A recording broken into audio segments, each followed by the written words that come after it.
When I was 9 years old, my dad, Gregory, vanished without a trace. There was no goodbye, no note, not even a missing suitcase, just gone. My mom, Tina, told everyone he'd grown distant and probably ran off with another woman or couldn't handle family life anymore. I believed her. For weeks, I cried myself to sleep, clutching his old flannel jacket, waiting by the window every night, hoping he'd walk back up the driveway. 2 years later, Mom remarried. His name was Dennis, a man she'd known for years.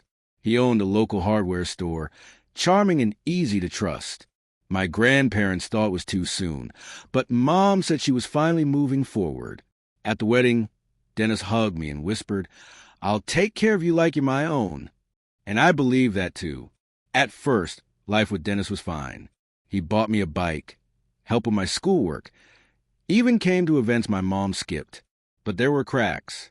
He froze up whenever someone mentioned my dad, and always shut down if I asked about the night he left. Eventually, talking about my father became forbidden. His name wasn't mentioned. His memory wasn't welcome. I went off to college, moved several states away, and only came home for holidays. Mom and Dennis seemed content, and I never questioned anything. That changed last month when I came home to help Mom clean out the attic before they sold the house. Amidst the dusty boxes and old photo albums, I found a torn cardboard box labeled Old Taxes. Inside wasn't paperwork, but a thick manila folder marked Missing Person, Gregory Hayes. My hands shook as I opened it. Police reports, witness statements, photographs of our old home. Everything was there. The first page said Dad's car had been found abandoned near a lake. Keys still in the ignition. Driver's door open. No signs of a struggle. Then came the disturbing part. 2 neighbors reported hearing a man and woman arguing the night before Dad vanished. Another mentioned a second male voice. In the middle of the report, I saw it. Interviewed Dennis P. Listed as suspect number 2 due to ongoing involvement with subject's wife prior to disappearance. The floor seemed to drop beneath me. Further notes revealed the detective found Mom strangely calm when filing the report and mentioned she had discussed divorce shortly before Dad disappeared. There was even speculation that her relationship with Dennis had overlapped her marriage. Then came the money trail. 2 weeks before Dad vanished, he withdrew $9,200 in cash. The detective circled it. Purpose unclear. The final page stopped my heart. A scan life insurance policy worth $500,000. Beneficiary, Tina Hayes. It would pay out after 7 years if the body was never found. They married exactly 2 years after Dad disappeared. The payout would have happened 5 years later, the same year Dennis opened his hardware store. At the bottom of the box, I found an old flip phone, Dad's. It still turned on when I plugged it in. The last text message he ever sent read, "I know what you two did. I have proof. We need to talk tonight."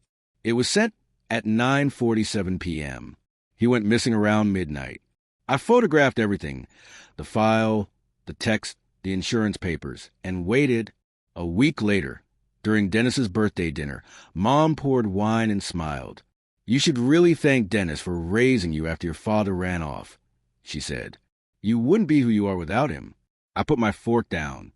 "Dennis," I said evenly, "want to explain why you're listed as suspect number 2 in my dad's missing person report?" The room fell silent. Dennis froze. Mom's face turned white. I told him I'd found Dad's police file and the message he sent that night. Dennis stood so fast his chair toppled, shouting that I was dredging up pain no one needed to relive. Mom trembled but said nothing. I pulled out my phone. "I've already sent the photos to a friend. If anything happens to me, the police get them." No one said a word after that. Dennis stormed out, and Mom broke down crying, saying, "You don't understand what was happening back then," but never once denying what I'd said. That was 6 days ago.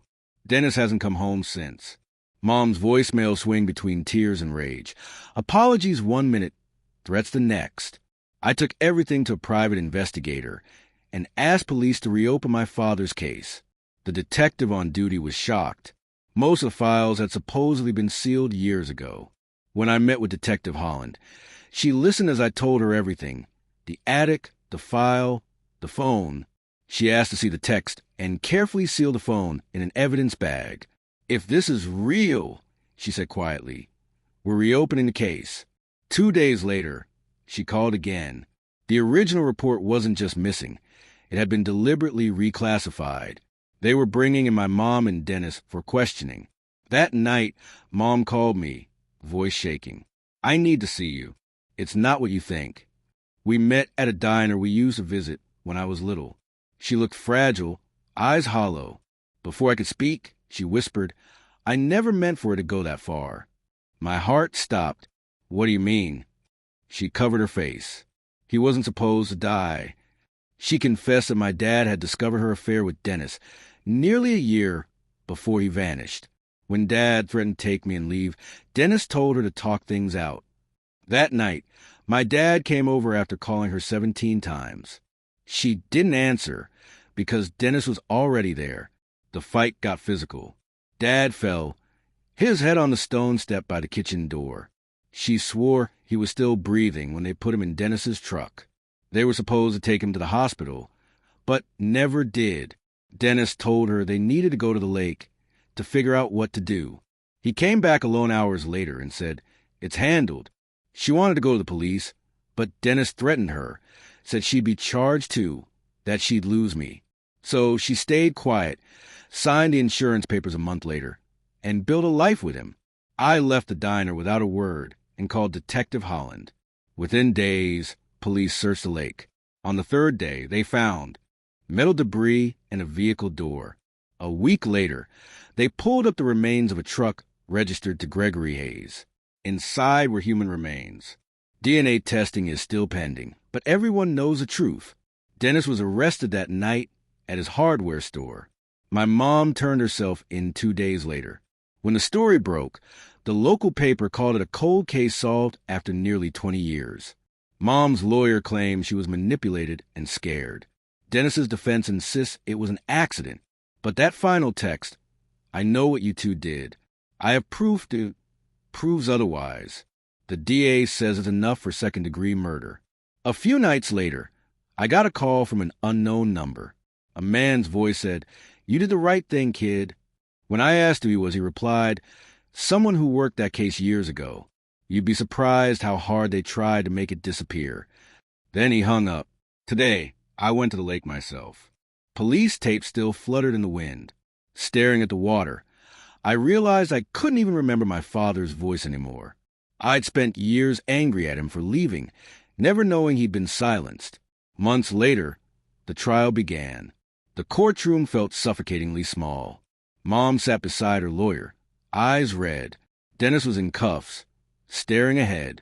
The prosecution laid everything bare: the affair, the fight, the insurance, the truck under the lake, and that final text. When Mom testified, she broke down and admitted it all. Dennis's lawyer tried to frame it as an accident, but the evidence spoke louder. After 3 days, the verdict came: Dennis, guilty of second-degree murder. Mom, guilty of obstruction and conspiracy. He got 25 years. She got 6. When it was over, I walked outside and sat on the courthouse steps. The air felt different, lighter, like the truth had finally burned through years of rot. A week later, I buried my father properly. Just me, a few friends, and a small headstone. Gregory Hayes, a father who never stopped trying to come home. And that was enough. After 19 years, justice finally spoke for the man everyone thought had walked away. He hadn't. He was taken. And now he was finally home.